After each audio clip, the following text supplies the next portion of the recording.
I am pleased to give you my greetings, the greetings to the speakers, Mary Jo Bang, Francesco Ciabattoni, and Vittorio Montemaggi, and to many participants in this webinar dedicated to Dante, Searcher and Discoverer.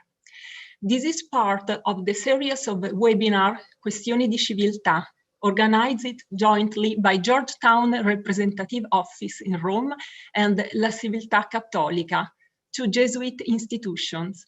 I am Debora Tonelli, Georgetown representative in Rome, and I welcome you also on behalf of Father Antonio Spadaro, director of La Civiltà Cattolica.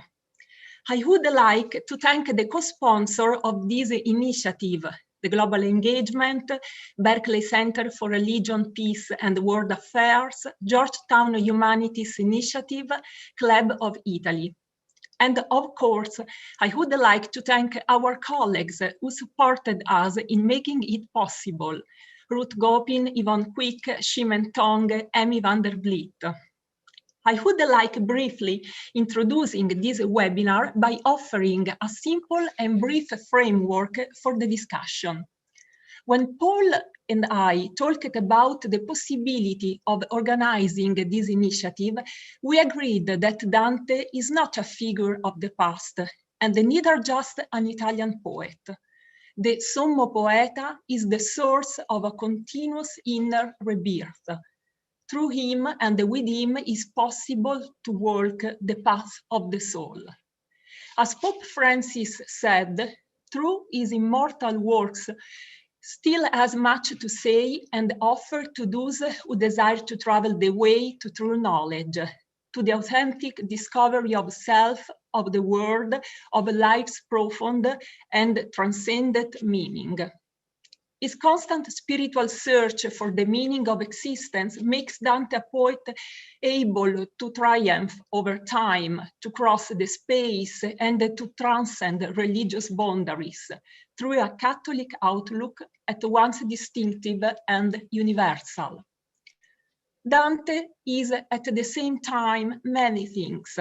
An Italian 14th century poet who tells his time and doesn't fear to argue his political thought, a fervent Christian, an universal poet for his capability of touching men and women of every time and culture. Dante lends himself to be known by scholars of different fields, literature, theology, music, arts, history, philology, and by whoever wanted to walk the path of the truth.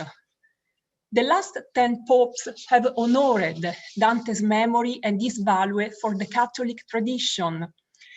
Leo XIII, for example, inserted Dante in his project for the restoration of the Thomist roots of Dante's theological reflection. Benedict XV honored Dante with the encyclica In Preclara Summorum of 1921, but it was Paul VI who joined the personal cult of Dante's poetry with the explicit official recognition of its doctrinal value for the whole Church and for the Christian humanism, as testified by his apostolic letter Altissimi Cantus.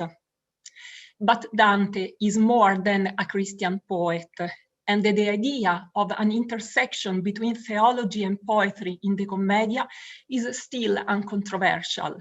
The differentiation between poetry and non-poetry, form and content, poetry and theology is still open. In any case, Dante's images are still the source of our imaginaries, and, as already said, his importance transcends religious and Italian boundaries. This interest in Dante is sanctioned, first of all, by the number, the dimensions, and the scientific standards of the collected volumes produced, characterized by many perspectives and focused on different topics. The love story between the English-speaking world and Dante began with Geoffrey Chaucer, the father of English poetry, in the 14th century. Chaucer acknowledges Dante's absolute precision and omnipotence in writing. His judgment was confirmed by Coleridge, Eliot, and many other English-speaking scholars. Dante's influence spread through the world, and today we have the opportunity to broaden our horizons. Enjoy our webinar. Thank you to all for being here with us today.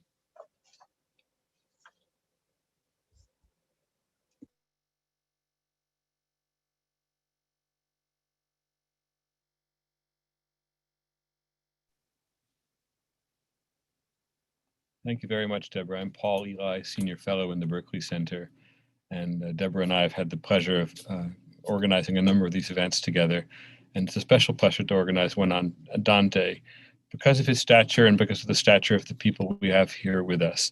The poet and translator Mary Jo Bang, the scholar Vittorio Montemaggi, and the scholar and Georgetown colleague of ours, Francesco Ciabattoni. I'm humbled to be hosting an event on Dante, and humbled especially in the presence of you as Italians, as Italian speakers, as people who have devoted yourselves, even consecrated yourselves to Dante in such a significant way. I'm just a fellow traveler, and yet I'm, as a fellow traveler, emboldened in the way that I think the text of the Commedia does to us. It invites us to not only to accompany Dante on his journey, but to identify his journey with our own and vice versa. So I've tried to do so in a small way in my own work, and I hope that that can somehow inform the conversation that we have today.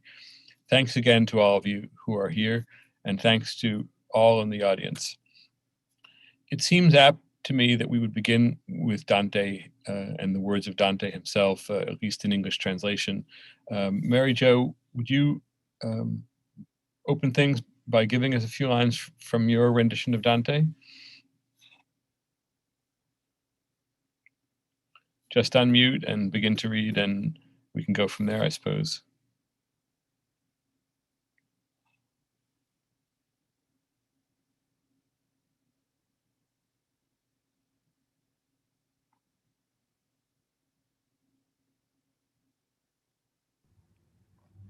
Thank you.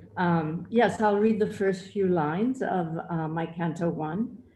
Stopped mid-motion in the middle of what we call our life, I looked up and saw no sky, only a dense cage of leaf, tree, and twig. I was lost. It's difficult to describe a forest, savage, arduous, extreme in its extremity. I think, and the facts come back, then the fear comes back. Is that enough? It's striking. I mean, Dante is always striking, but I'm struck especially hearing the passage you just read that Dante says it's difficult to describe a forest. Now, this is the best describer in the history of world literature, Dante, right? So if Dante finds it difficult to describe a forest, we should really take notice. You are a poet, you are a translator, you're a professor at Washington University in St. Louis. The word encounter figures into Professor Montemaggi's work, but your own encounter with Dante that led you to undertake the translation of the Inferno and then now of the Purgatorio is a dramatic story, one that's very striking. How did it come about? In 2005, I was reading a book by the experimental poet and sound artist Carolyn Bergvall, who lives in Britain. And she had created a work. She actually created it first as a sound piece, although I didn't know that at the time because I was reading it in a book she had published in 2003. And it was called Via 48 Dante Variations.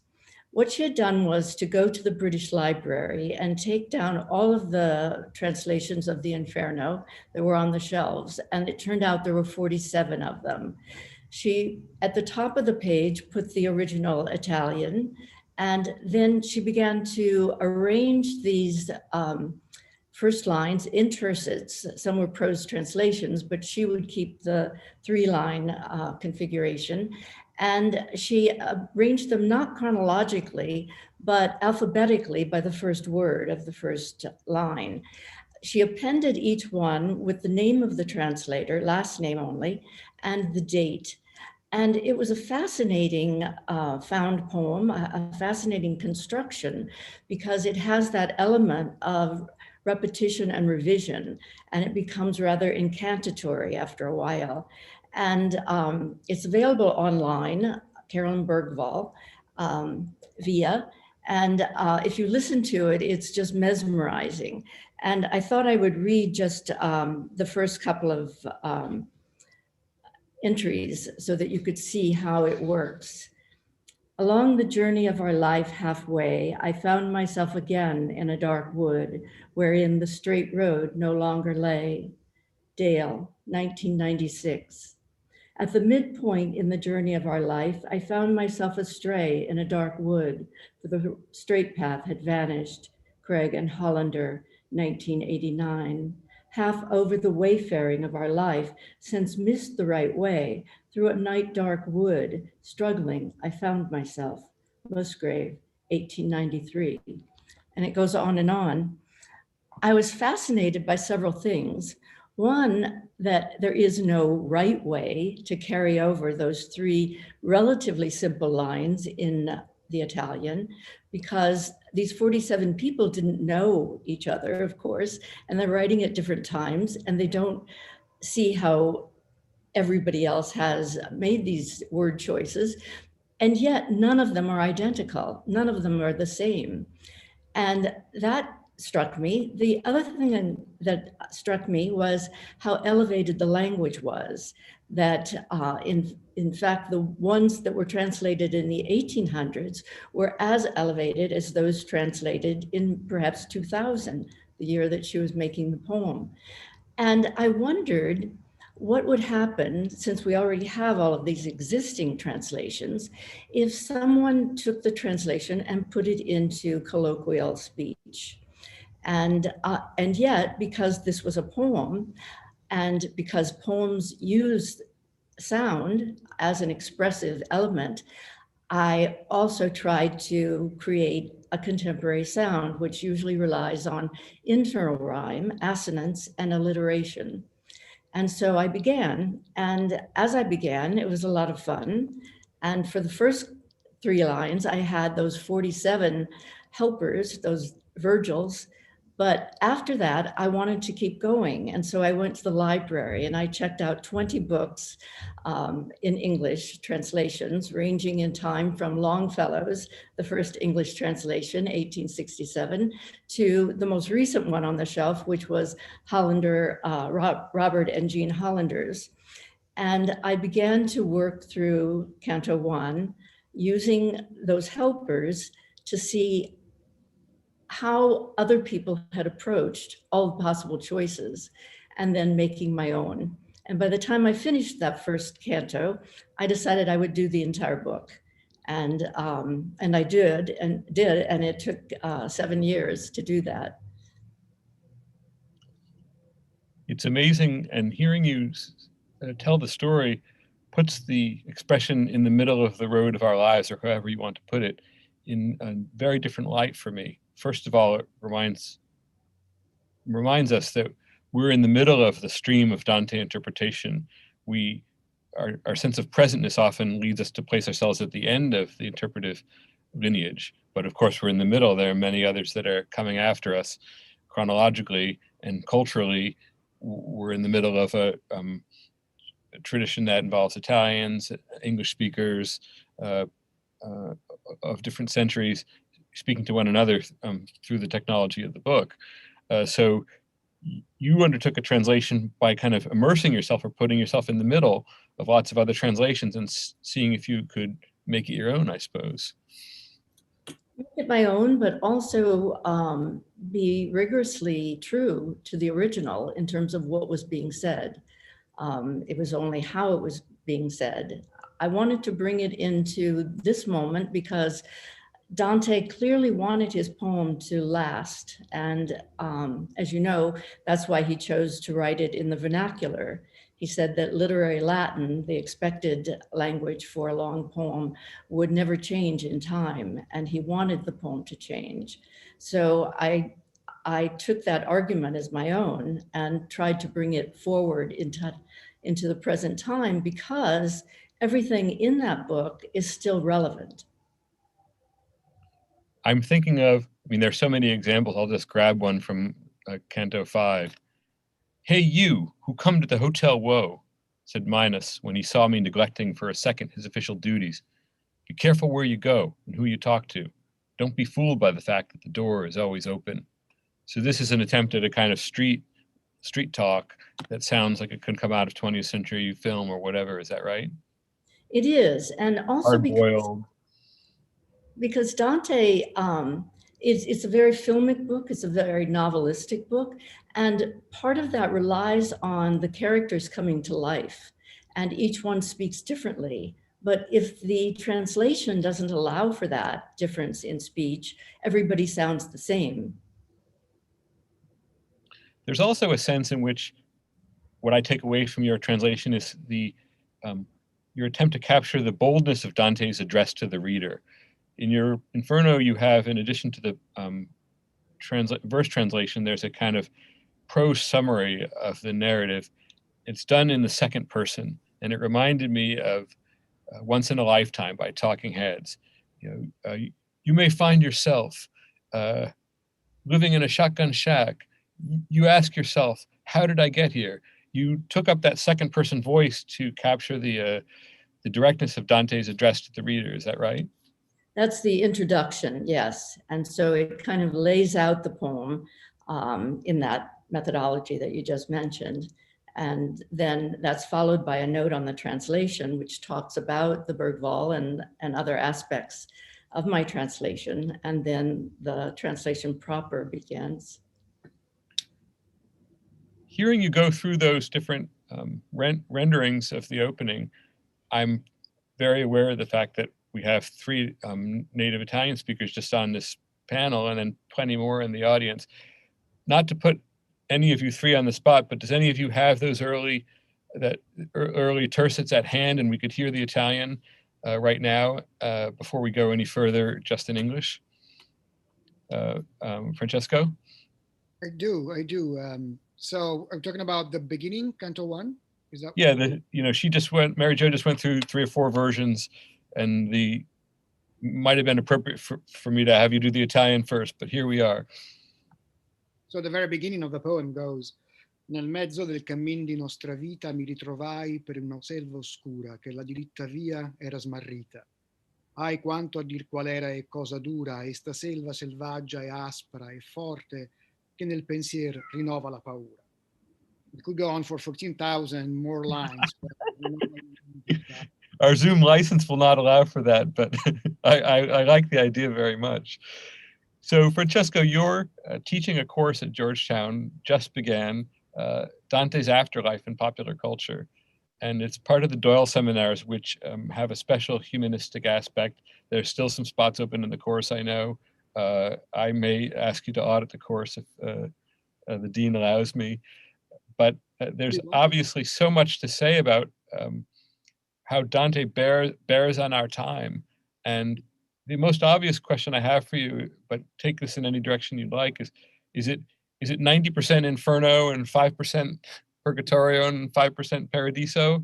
Or does the afterlife of Dante in popular culture break down differently than that? No, well, I think you're quite accurate. I teach regular courses on Dante's works, and when I concentrate on the Divine Comedy, usually I try to distribute more equally the 3 canticles, Inferno, Purgatorio, and Paradiso. However, you already sort of explained why this one course, which is specifically about Dante's afterlife in popular culture, focuses mostly on the Inferno, simply because most artists decided to, or maybe just were more inspired by the Inferno than other canticles or sections of the poem. Therefore, certainly we can, I will definitely read some portions from Paradiso and Purgatorio. For example, one of the, I have props here. I just thought it would be nice to show, rather than you share the screen, which everybody can do. I have the actual props. This, for example, is Paradise by Toni Morrison, which is one of the three books belonging to the epic trilogy that starts with Beloved and then goes on with Jazz. There is an overarching Dantean theme in Toni Morrison, and so we may make some connections also because Paul, you mentioned the Doyle Seminar. The Doyle Seminar funds our courses and allows us to invite speakers. So one of our speakers will be Professor Dennis Looney from the University of Pittsburgh, who wrote a very interesting book on the reception of Dante in African-American writers. And that is not pop necessarily, but I think it's something that still should be addressed, because pop culture or our contemporary literary culture referring to Dante helps us understand how Dante still is relevant to us today, 700 years after his death. This is Dante's anniversary, the 700th anniversary of Dante's death. So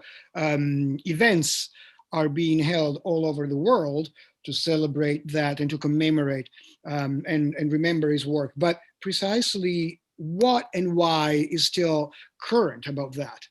And this is another interesting piece that I can share with you. It's an anime, actually cartoon movie that was produced in 2008. And as you can see from the cover itself, it probably verges more on the splatter or scenic aspect of Dante's Inferno, for sure. I think that helps us try to value and discuss what really we want to read through Dante's lines and why we still relate to this amazing book that was written so long ago, but it really is a journey into the human soul. And somebody mentioned it, I believe, politics before. Obviously, Dante speaks of his own politics, but he does so in such passionate and current terms that we still are attracted to it. When he places popes and emperors in hell, for example, he also places others in paradise, of course. But he has no fear of condemning the really powerful characters of his time. Some of them are still living, by the way. So in a way, he exposes himself to retaliation, and he takes a few risks. Dante was a man who had lost everything. And I will just conclude saying that pop culture includes many areas and many arts. So we'll also treat of music. We have a disc by Tangerine Dream, which is a German band of electronic music, but also not many people know that Ai Weiwei, very famous Chinese visual artist, also has a CD from 2013 titled The Divine Comedy. There's plenty, and there's plenty of opportunity to approach Dante's work from different perspectives. So, I set you up a bit with this 95-5 formulation that most of popular culture is preoccupied with Inferno or hell. An obvious inference to draw would be that we are preoccupied with the dark side and with violence. But just hearing you speak now, I'm struck by how many archetypal motifs, the kind that are in play in popular culture, are present in Dante. There's the midlife crisis, there's the journey, there's the man battling with beasts, there is the buddy movie, in the sense where the older guide figure ventures forth with the younger adept and they kind of figure out a truth together.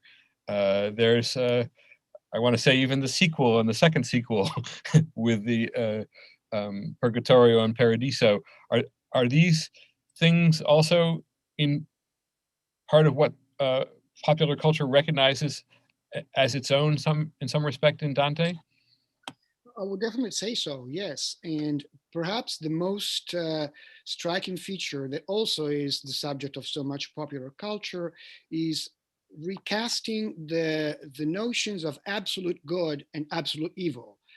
As you seem to suggest, Paul, perhaps absolute evil is more, at least more immediate in the way that we experience it and we represent it. So Inferno is more successful. There's also an intrinsic reason. Dante gets very doctrinal and very abstract in the Paradiso, and the Inferno is a little more there's more action and there's more imagery. So it's easier to access and to understand. But these notions of absolute good and evil that we still grapple with today can most profitably be read and discussed from Dante's work, and especially if we look at it with this popular culture notion, because we find that, as you said, the struggle of man with beasts, for example, or the encounter of a living human who descends into hell with Satan. How is a living person going to relation himself or herself with the embodiment of evil? The English speakers may have in mind Milton's Lucifer, which is a figure larger than life, and its titanic protagonist.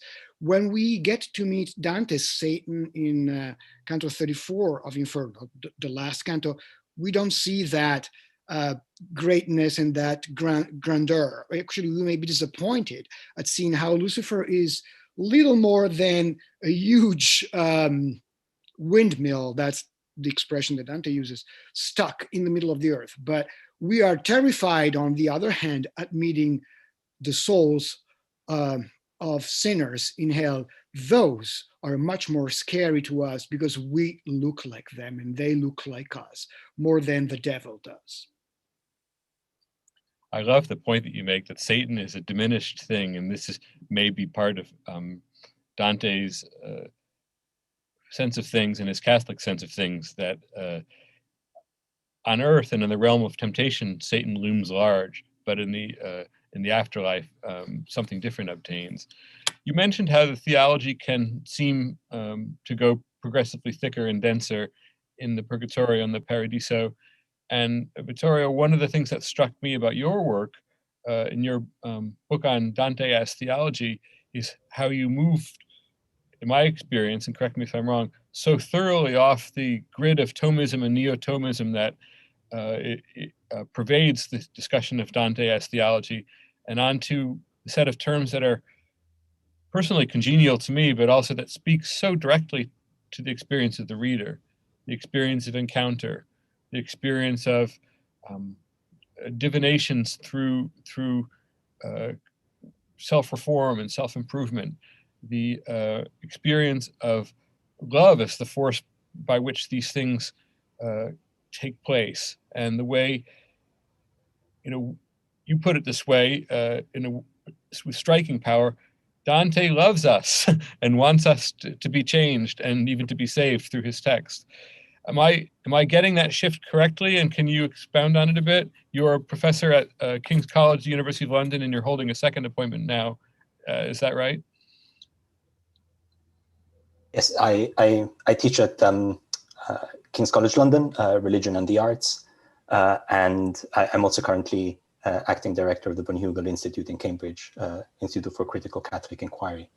And I spend most of my time working on Dante. And as you said, Paul, and thank you very much for this invitation and for putting together this wonderful event.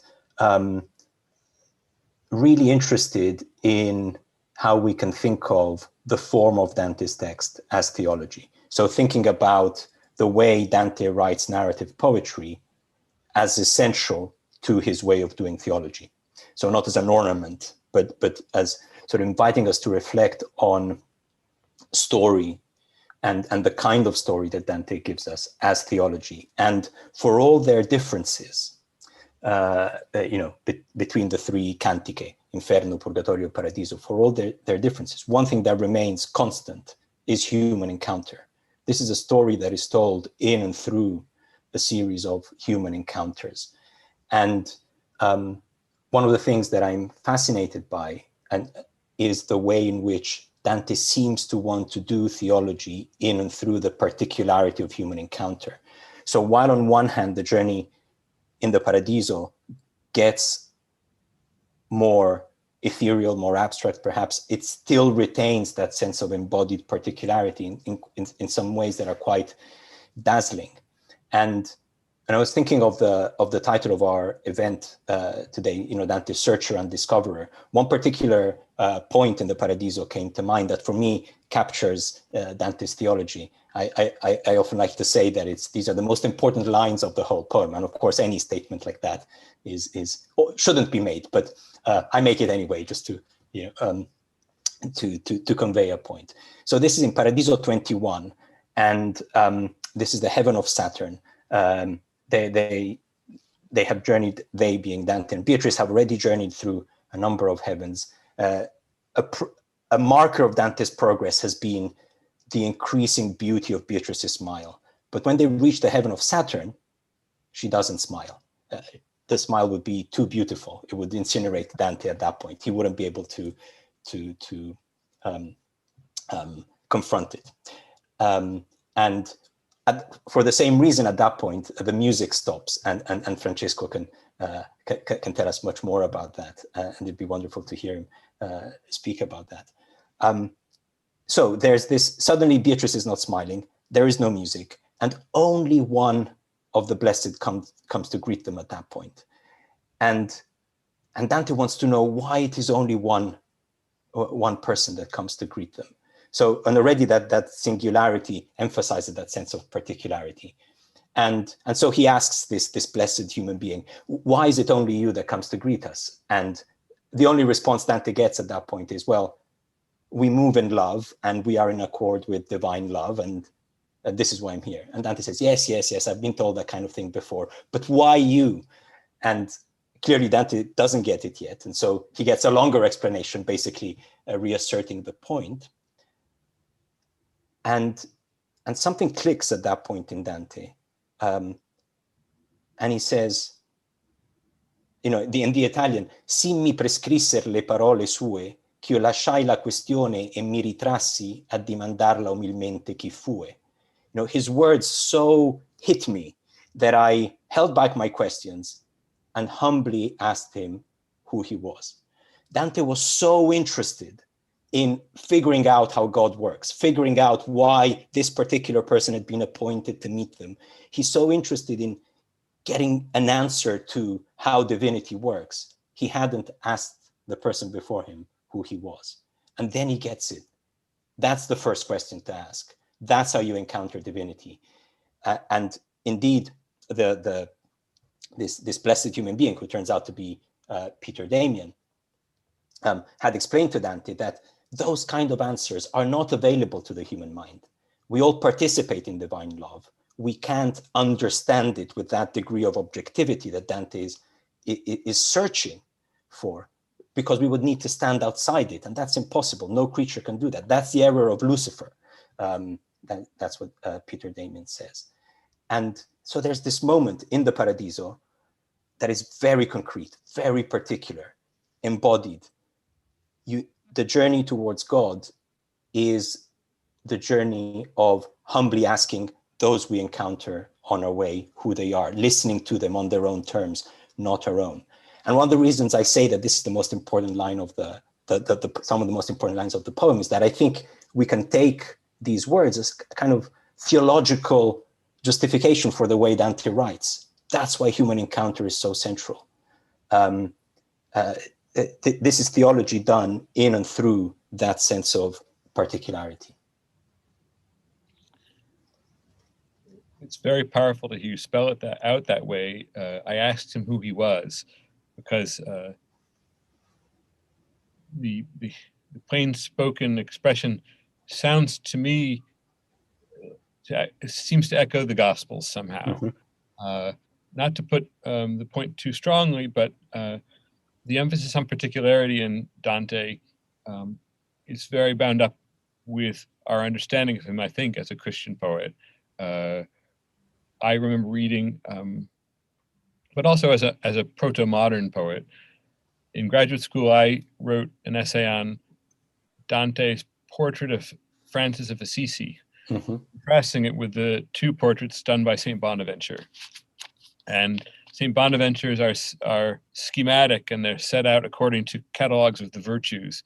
And Dante's is a perfectly etched portrait that also has tremendous narrative drive. And to see the intense particularity of Dante in comparison with a rough contemporary, Bonaventure, whose portrait is so much less particular, is to realize the kind of great leap into particularity that's taken through Dante's work. I guess if it would suit you, I'd like to kind of wind the point backward through the group, because each of you has given such attention to Dante's particularity. Vittorio, you could speak in any direction, but I am struck reading your great book on Dante, how he seems to have a particular reader in mind, or he seems to focus his text not for a general audience, but so that it reaches readers individually. Francesco, you have written about the way Dante has treated music in each of the three parts, so that there's a progression that's both logical and pleasing to this treatment of very particular types of music. I'm just in awe of the very idea and want to know if he fully intended it or whether it was just part of him or what. And then Mary Jo, you suggested that Dante was determined that his work would last. And if I'm getting things right for all of you, the paradox of Dante is that he wagered that intense particularity would paradoxically make the work last better than if he streamlined it for posterity. A lot to digest there, but Vittorio, can you kind of wind things back in the other direction now? Yes, certainly. So this sense of particularity is extremely important, and I really like the way you put it. Dante is not speaking to readers in general; he is speaking to readers in particular. So he seems to write in a way that wants to reach everyone. You might say humanity as a whole, but not humanity in general, humanity in particular. He wants to reach you and me and each particular human being. And of course, one could say that, well, but he writes in a language that at the time was particular and wasn't universal. He chooses his vernacular as opposed, and so you might say he excludes other vernacular, but you can see from the 14th century onwards, that commitment to particularity encourages people to want to translate it and try and make their own particularity out of it.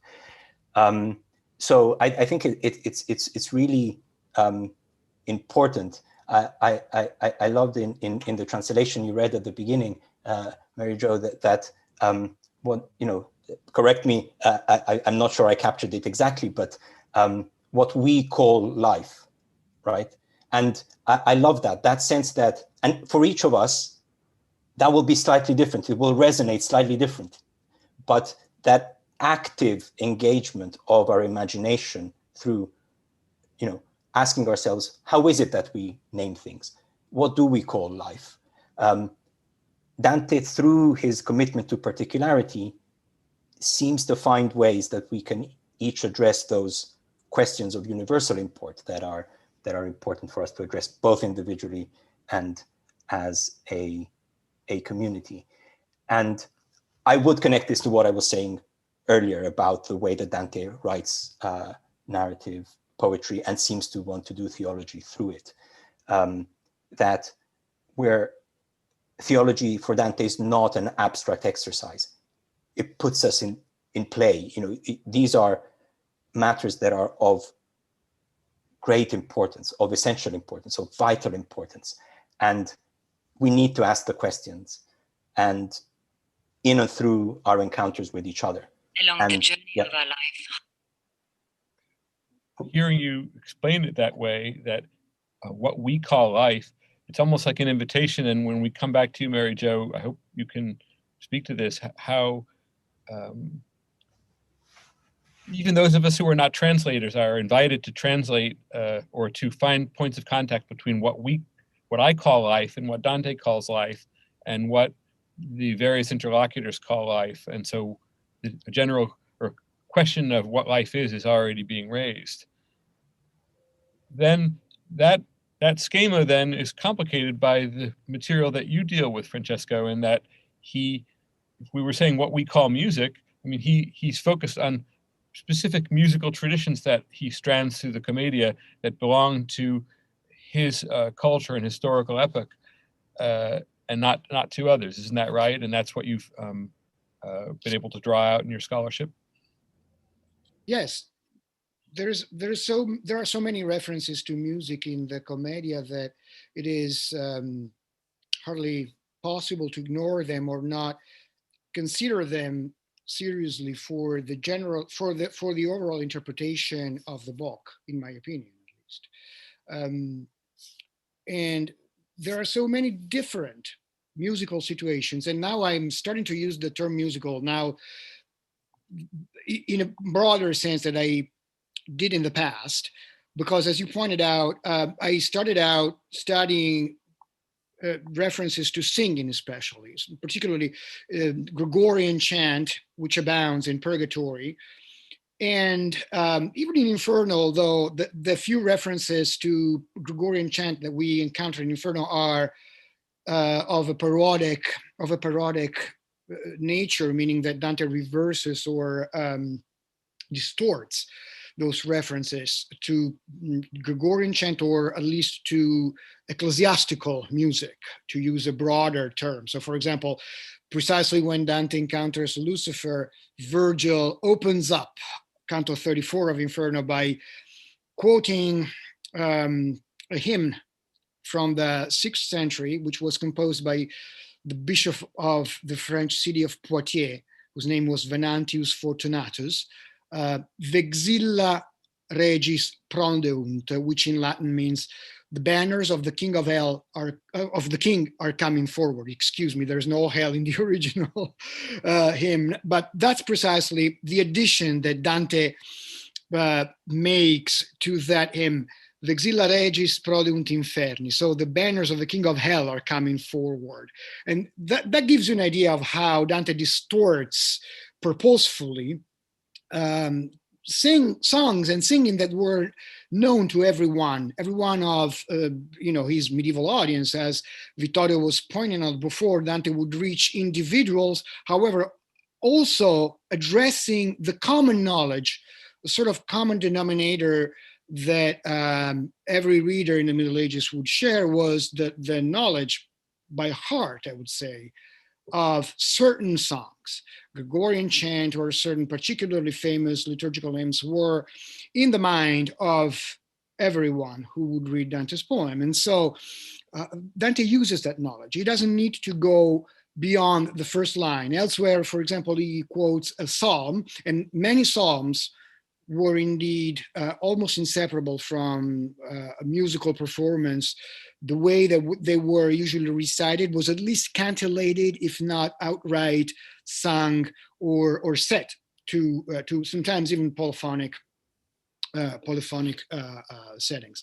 I was thinking now of in Exit to Israel de Egipto, which is it's Psalm 113, and it's about the Israelites coming out of Israel to the promised land. This is obviously symbolic of the souls who are abandoning mortal life to access purgatory, which is in itself a promise to the beatitude in paradise. So Dante uses all those references, which are inherently musical, to evoke not only just to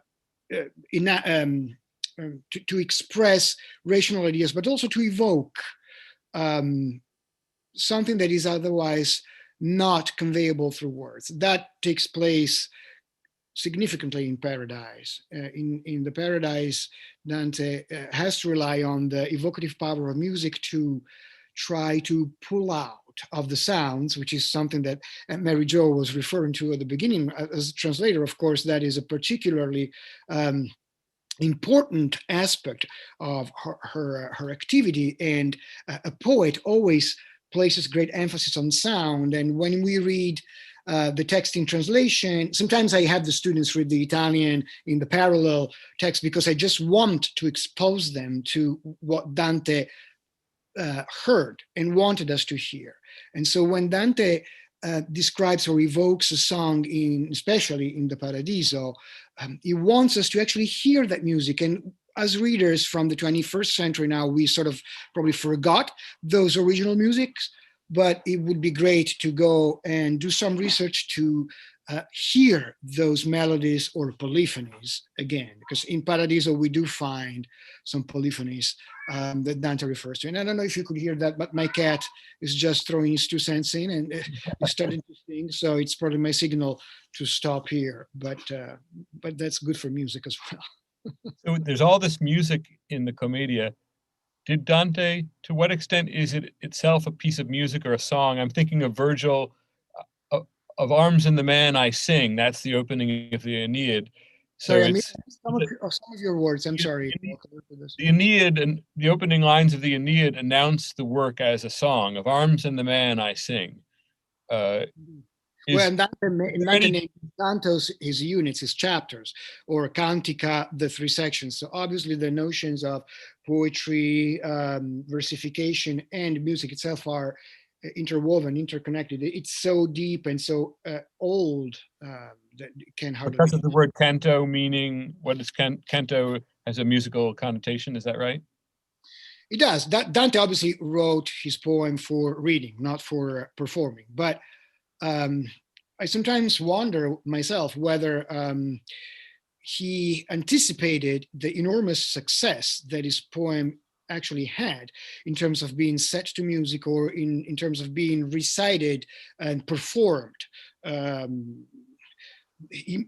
Sometimes I think he might have at least desired to an extent that in addition to just reading, which is something that we cannot make without. I mean, Dante's comedy is so thick in meaning, so complex that we have to have the written text to understand it properly. But then that is not enough. I think the performance and the rumination, to use a word that was popular in medieval performance theory, rumination is what cows do with grass for food, but it's also what the monks would do with the words of the Gregorian repertory. They would ruminate them in their minds. They would keep them in their mouths and minds for a long time, so that they would at some point bear fruits of a spiritual nature.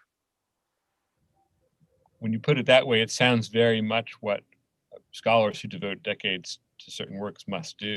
That, you know, I in my work have the luxury of moving around from text to text and author to author, but you all have spent serious time with this one author. Mary Jo, when we're still talking about particularity, and in your introduction, you state very clearly some of the objectives you had in choosing a particularity of a certain kind, contemporary idiom and figures of speech and metaphors and so forth. But with what Francesco was saying, did you also is sound and possibility of music also part of your process? Absolutely. And in terms of what you were saying about the particularity, this is something that poets know, that to get to the universal, you have to go through the particular. You can't just throw out abstract nouns like love and, hate. They mean nothing because they mean something different to everybody. If you say love, it's like if you say a chair, somebody's going to think of a kitchen chair, somebody's going to think of a wingback chair, somebody's going to think of a lounge chair. So the same, it becomes even more difficult with large abstract nouns. And so the idea of poetry is to embody that emotion or that state of being, that consciousness in something that someone else can look at and have this empathic identification. It's almost like a narcissistic mirroring. So it's really the poet, but if the poet does it well, they almost pixelate their own picture so that you, the reader, looking at that poem, see yourself in it. And those poems that often don't work are poems that are overburdened with too much specificity so that we don't see ourselves, we only see the poet. And that's a dance that the poet does. And I think that Dante knows this, and he knows it so well that that's part of the success of this poem, this sense of verisimilitude, this sense of looking at a character and saying, I know that kind of character. Yeah, you know, the particulars are slightly different, but only slightly. I know who says things like that. I know who acts like that. And you see that person now being punished in hell or paying back their debt for that bad behavior in purgatory. And you know it's true. There's a sense of truth to it. And that's how that truth is created in poetry, in literature in general, is through these particulars. And that's why we keep translating this poem. That's why we keep reading the poem. I also wanted to say that I know the poem is deeply invested in the theology, but I feel that, and I'd love to know what Francesco and Vittorio think about this. I think that Dante is at least as concerned, if not more, with the social fabric of the living. And it's the destruction of that social fabric that he is very concerned with because he's been a victim of it. And so, yes, he wants everyone to be saved because he's a Catholic and he believes in Catholicism, but he believes in the faith of it, not necessarily the organized religion, which he finds a lot of corruption in. So I think that this ability to create a social fabric that we can believe in is essential so that we can see what happens when there are ruptures, what happens out of envy, pride, all of the cardinal sins. It disturbs the social fabric, and unless there's somebody at the top of the church, the top of the state, who's not corrupt, then, you know, they don't create any kind of example for other people. And so he wants to bring attention to the fact that the leadership has to be something that models good behavior, not just for the afterlife, for this life. I'm going to let the other two respond to that question. It's, in effect, you're suggesting that the lack of order or lack of justice or lack of fairness that Dante felt in the rended social order of his time led him to constitute an orderly social order which justice was meted out appropriately in his poem. Will they respond? Can you, I'm sure with a moment's reflection, you'll have at hand an instance from one of your translations where you sought to carry over a specific detail or particular from Dante in a way that would have the kind of resonance for the reader that you just described. Can you kind of find an episode that shows us what you mean? Meanwhile, Vittorio and Francesco, either of you with the response to this proposition about Dante and the rended social order? Sure, that actually makes me think, and I'll just throw this. I just want to mention another work by Dante, which is possibly less famous than the Commedia, Monarchia, on monarchy. He wrote that possibly around 1312 or 1319. There's debate among scholars, but it's an important political work because in it, Dante clearly states that the emperor's job, basically, or the political role of the empire, is to provide social conditions for people to live morally. And if those conditions are not met, then the empire essentially fails in its role, in its historical role, which is to make a society on earth that allows Christians to live in a Christian way. Vittorio?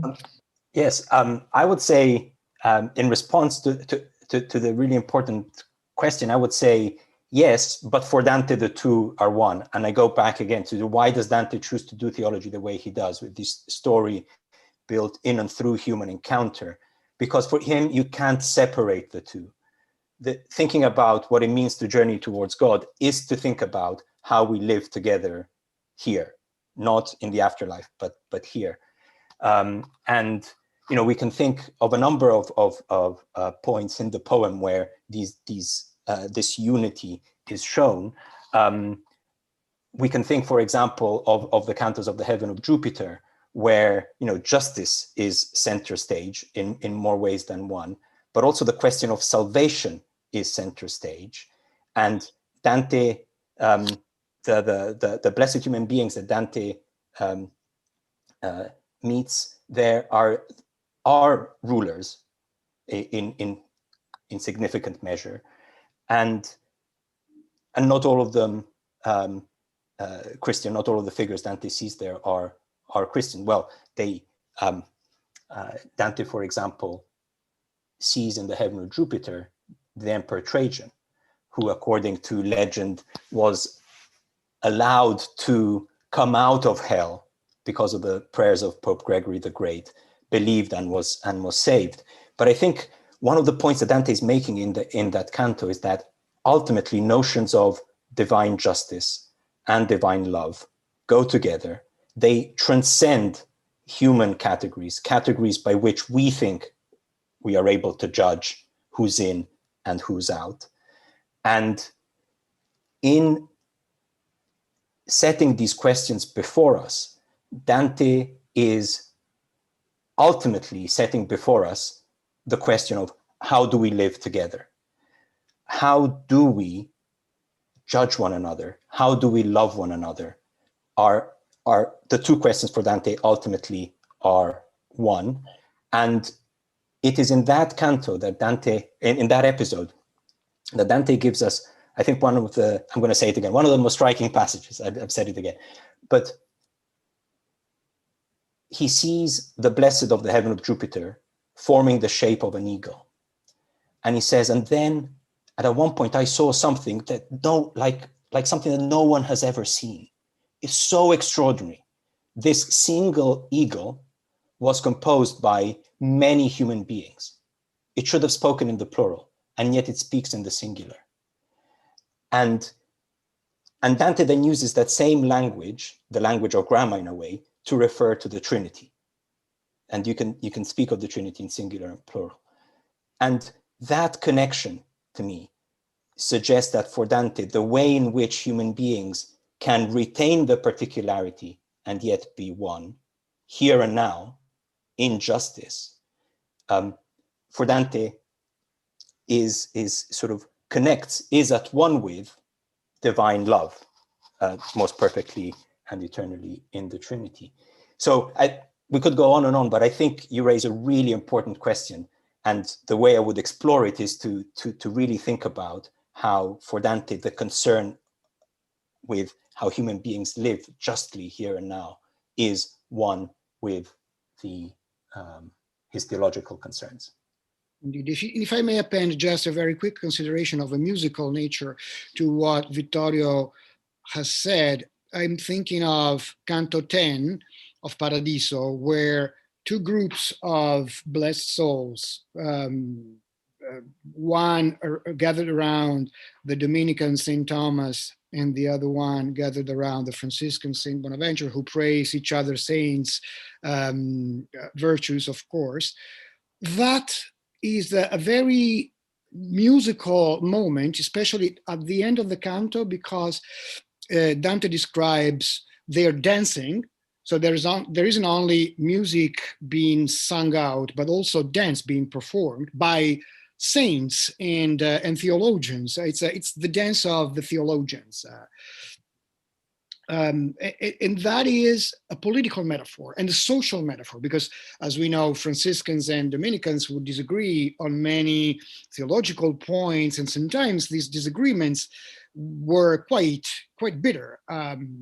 But in that moment, they are described as a one big choreography similar to the cogs of a clock that dance and sing in perfect harmony. So it's a marvelous spectacle that the poet uses to express in visual and musical terms that reflects how society, and in this case, particularly the society of theologians and intellectuals, is composed by individuals who have different ideas. They may disagree, but they can still sing in harmony if they learn to do that, and they do in paradise, of course, they can do that.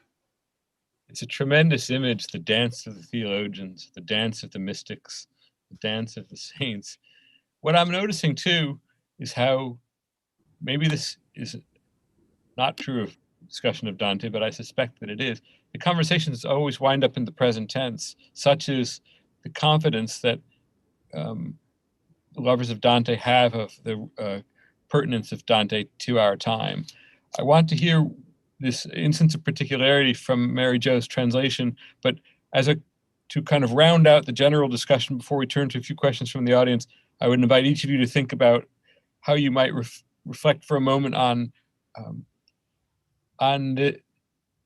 this experience that you have, or the sureness that you seem to have of Dante as our contemporary, because it's so clear hearing you speak that so many of the anxieties that humanists have about the status of their subject in the present time doesn't seem to be there. We're just so confident about Dante, and I'd love to hear you all speak about that.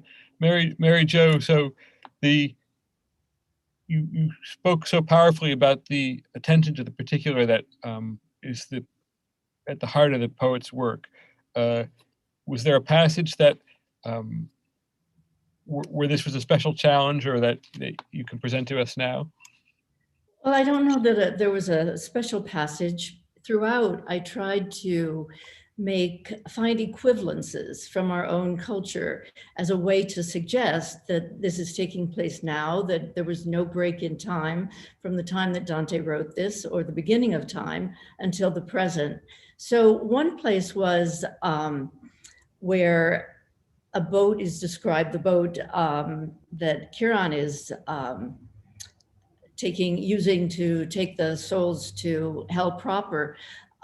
It comes as fast as an arrow. And we don't have a close relationship to arrows in our culture, unless you're an archer, and but how many of us are? And so I thought, well, what's a better metaphor or a simile for speed? And then what popped into my head was faster than a speeding bullet, which is, of course, what Superman is described as. But that was it would put Superman center stage, and I didn't want the other that. associations or It whatever. would be more like a parody. And so I kept thinking, and I went to the internet to see about speed and how fast different things were compared to arrows. And I found mention of a production car called the Ultimate Aero, AERO. And of course, cars and race cars and even the glossy ads in magazines for these cars are so ubiquitous in our society that the boat is as fast as an ultimate arrow. And what I was doing there was embodying in the medieval arrow. And so whenever I would make these substitutions, they had to embody the original. There's a place where a peasant goes with a cart. It's a simile, like a peasant with a cart. And how many of us have a relationship to peasants and carts, even though there may be some still in the world. But if you're a farmer, you go, in a car or a tractor or pickup truck to the field. And so I kept thinking, is the peasant going to be a farmer? But the peasant is actually a subset of the category of a worker. And similarly, a worker gets up, sees that there's snow, and worries about how they're going to get to work. And so this cart becomes a car. And again, obviously, the word CAR is in CART. So I kept trying to be rigorous in terms of that embodiment, but at the same time, to create a world that is like our own, that has our own specificity and particularity, so that it would have this sense of a reality, of something that we can actually see and see ourselves in. So how did that simile come out? I'm dying to hear it now. Which one? About the worker and his or her car. I'd have to look it up, and that would take too much time. But, throughout, that's what I've tried to do. I'm now working on Paradiso, and it's much harder because it's so thinky, that it's much harder to find opportunities for introducing objects or anything contemporary. And I'm just finished Canto 5, so I'll keep trying, but I wonder if I'll be able to do the same thing with Paradiso. Here's hoping so, and I know that the experience of the translator is often that of a problem solver. I worked with Robert Pinsky on his translation, and he described having ballpoint pen ink stains on his pillow because he would take one last problem of translation to bed at night, thinking that he'd let the unconscious work on it and wake up with an answer in the morning. No, it's true. I'm often kept awake or wake up in the middle of the night thinking about a word equivalence. And then I know, Vittorio, you in your book refer to a couple of cruxes or problems that have haunted Dante scholarship for a century, I think.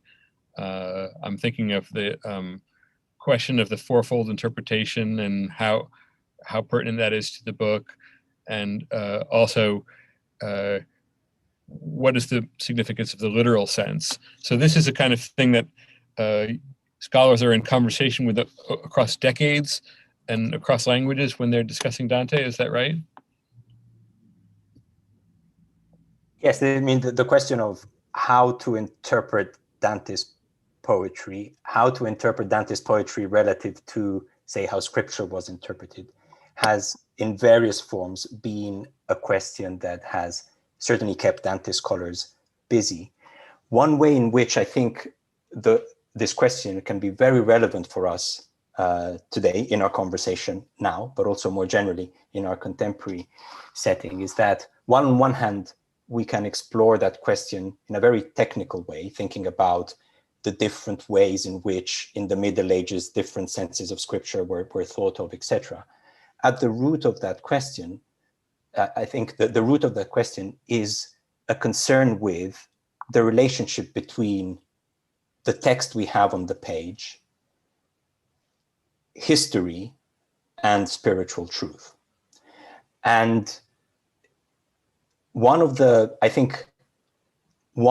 challenges that Dante presents us with in writing the way he does is the challenge of gradually undermining easy distinctions between truth and fiction.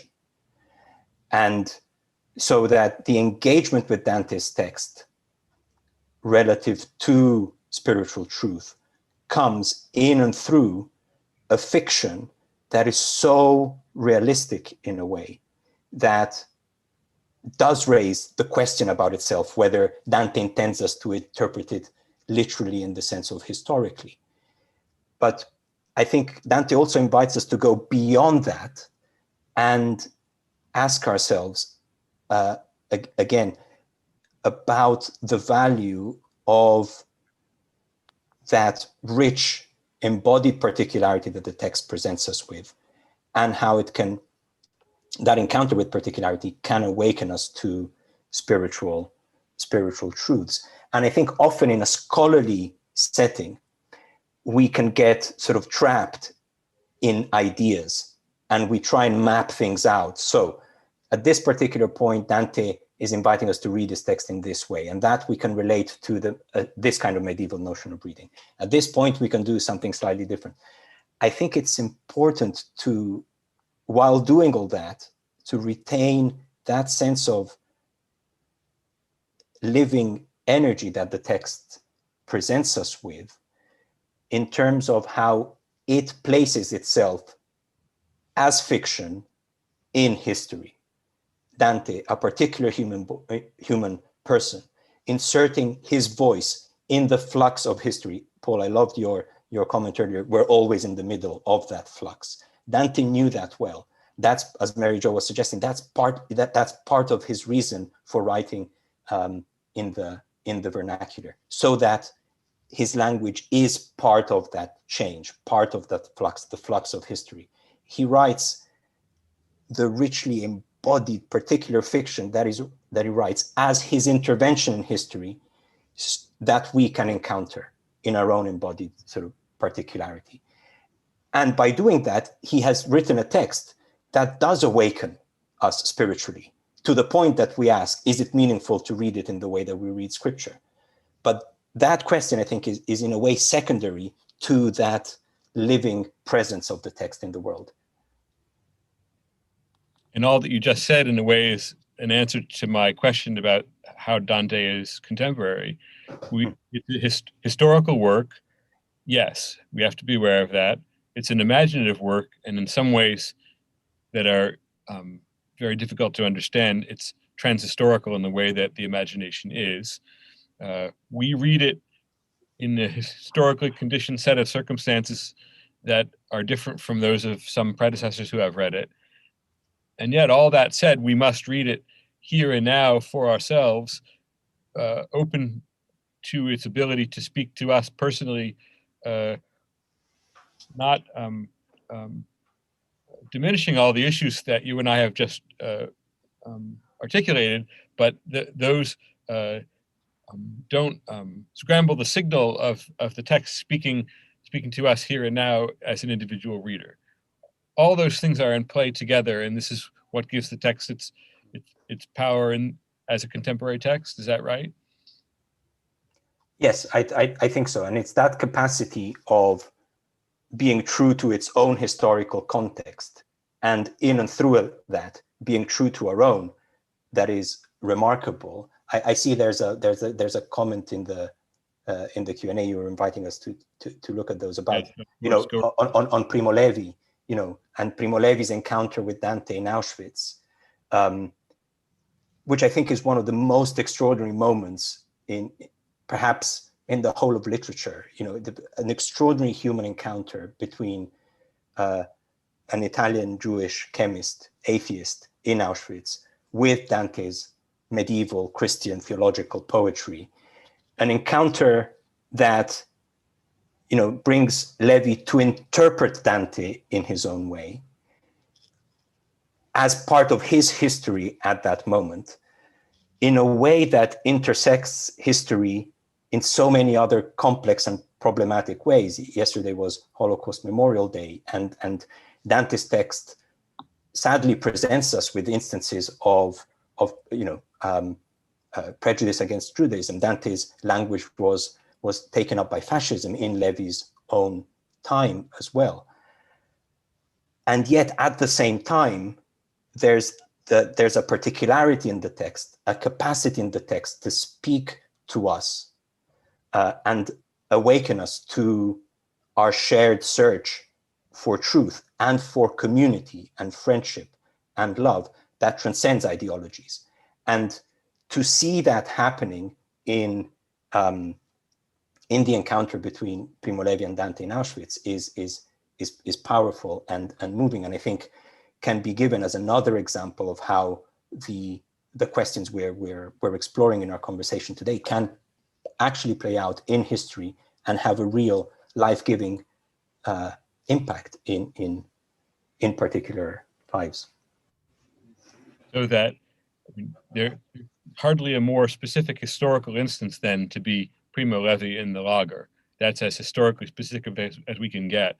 And Dante's power to speak to that particular circumstance in a way that Levi could not only grasp, but could use as generative in his whole body of work is just one instance of the power of Dante. And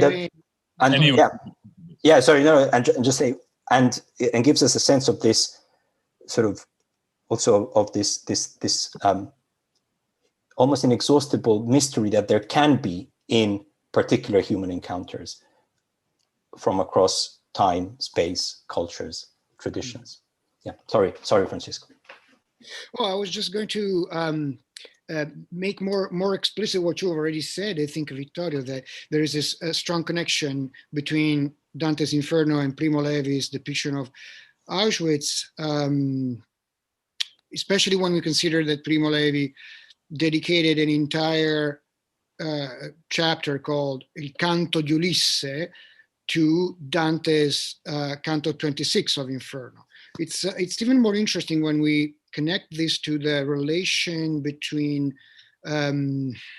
poetry fiction and reality that we were discussing before, because it has been observed that the first edition of Primo Levi's Se questo è un uomo, dating back to 1947, was for a small publishing house from Turin, and it did not include that chapter. So, and that chapter was later included in 1958 in the Einaudi edition. The co-protagonist of that episode, Jean, nicknamed Piccolo, was later interviewed, and he had no recollection of the episode that Levi described, Primo telling the story of Ulysses as told in Dante to Jean, and translating it on the spot into French for his understanding. When interviewed, Jean Piccolo said he had no recollection. So we are left with, the lingering question: did Primo Levi did this really happen? And did it happen in the terms that Primo Levi described and told in the 1958 edition of Se questo è un uomo?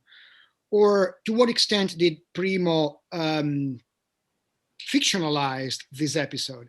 And how does that fit into a work that is considered a work of historical witness? These questions all connect, I believe, to the genre, if we may, and the nature of Dante's Divine Comedy. When Dante claims that he was indeed in hell and heaven, and I believe it was Charles Singleton who pointed out that the greatest claim and the greatest challenge, the greatest fiction of Dante's poem is indeed to claim that it is not fiction at all. So how do we relate to the text? What is the text's claim to reality and realism, right? And does that even matter, and to what extent, for the witnessing of an experience that is unique and vital for the human being? Right, Dante's creating scenarios in which he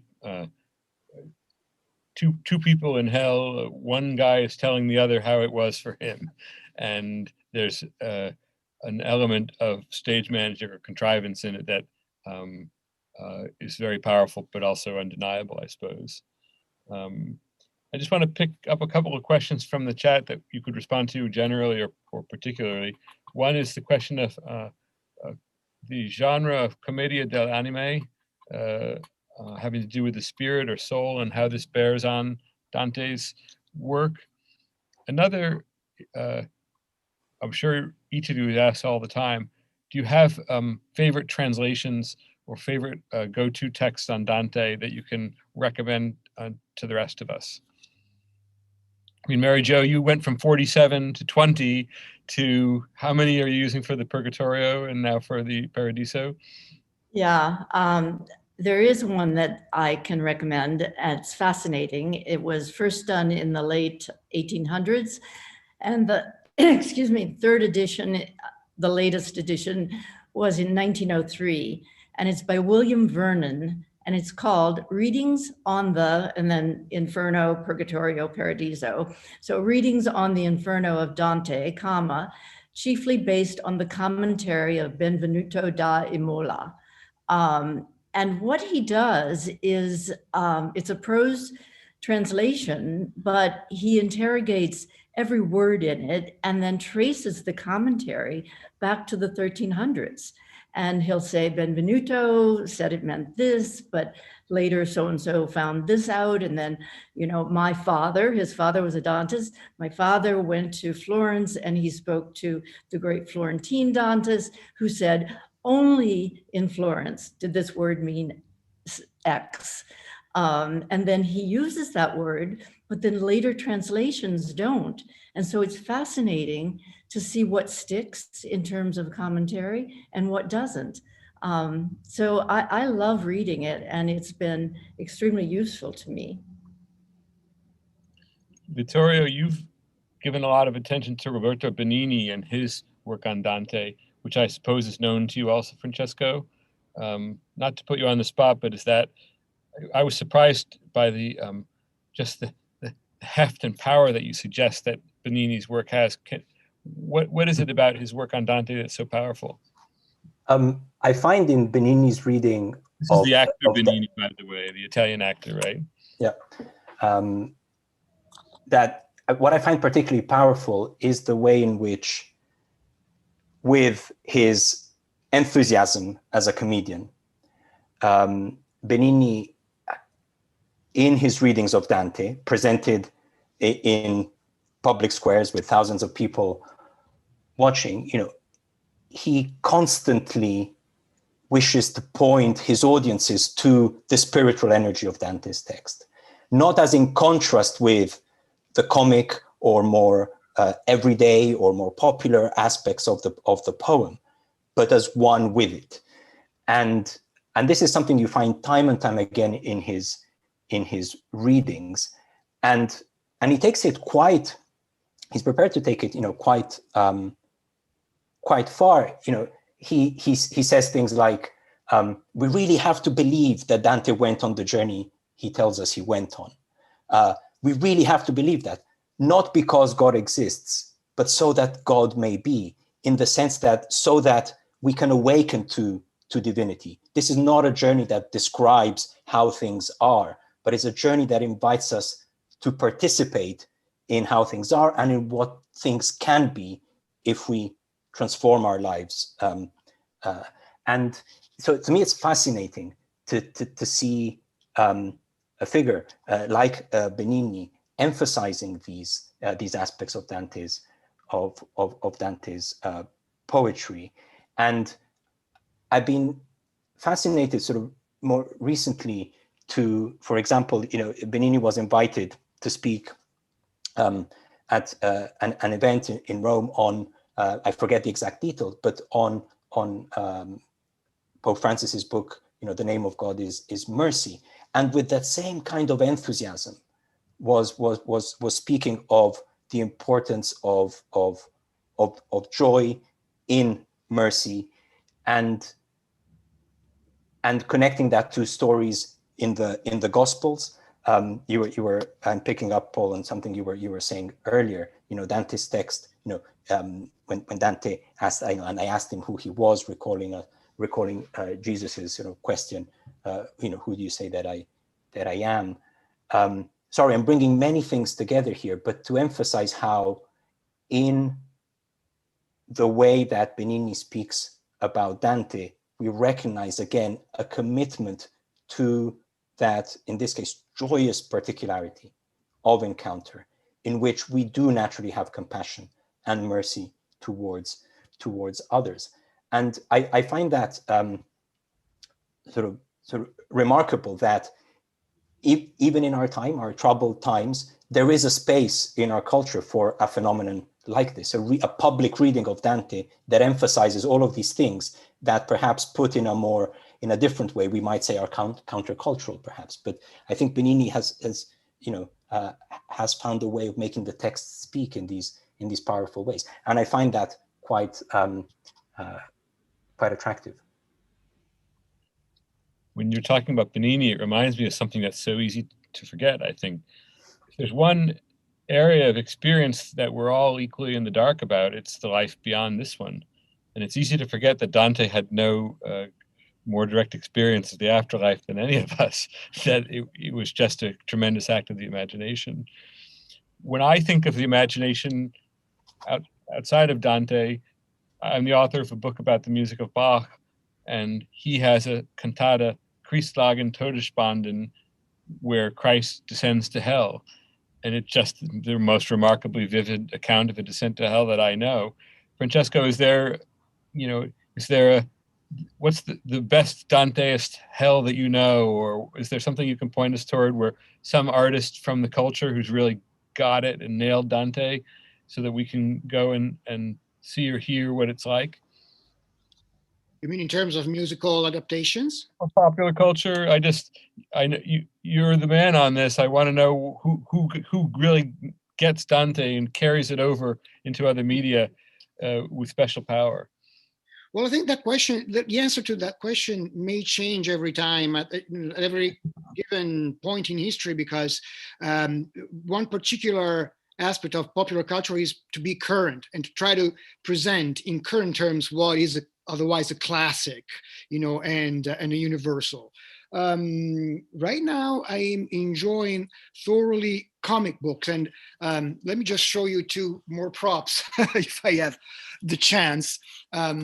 I like this one, which is kind of interesting. Hunt Emerson is the author of it, and it's sometimes silly, but it's fun, and I think it speaks to. It's quite faithful in many ways, while it takes liberties from Dante's text. But maybe when it comes to comics, the real classic is Gonagai's manga. Gonagai, for the Italian audience, is also the one who created Goldrake. My generation, if you grew up in the 1970s in Italy, you would know that. It's a big robo cartoon, etc.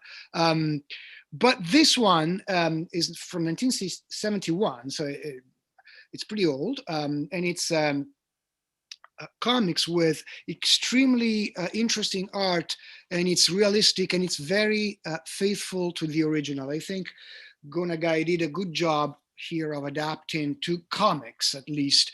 Once again, I'm sorry I didn't have a precise and short answer to your question, Paul. I think once again, every time we take it from a different perspective, we may find a different answer to your question, which is a great one, precisely because it opens up to so many scenarios. Your answer is very satisfying. Seeing those books makes me want to be back in Rome at Minimum Facts or Fahrenheit, two favorite bookstores of mine in Rome, which would probably carry that work. And I'll get it and improve my Italian thereby. Before Debora will make some final remarks, but before she does, is there any last remarks on your part, Mary Jo? No, I don't think so. I think this has been a really nice mix of the different approaches, the different things that are available within Dante. And he's such a rich source of all of these things that can take the mind in different directions: music, art, religion, human goodness. I'm glad you think so. I just got a note just to make sure. Francesco, do you want to give a number for your course here, or it's yes. Dante's Afterlife in Popular Culture? It's Italian 383, Dante's Afterlife in Popular Culture. And as I say, I'm going to check with the dean and see if I can sneak in. Debora, over to you. But first of all, Vittorio, Francesco, Mary Jo, this has been such a pleasure and really an honor. And I can't believe I get to be enriched in the middle of the day through three of you at once. It's really almost overwhelming, but it's going to send me back to Dante as soon as possible. Over to you, Debora.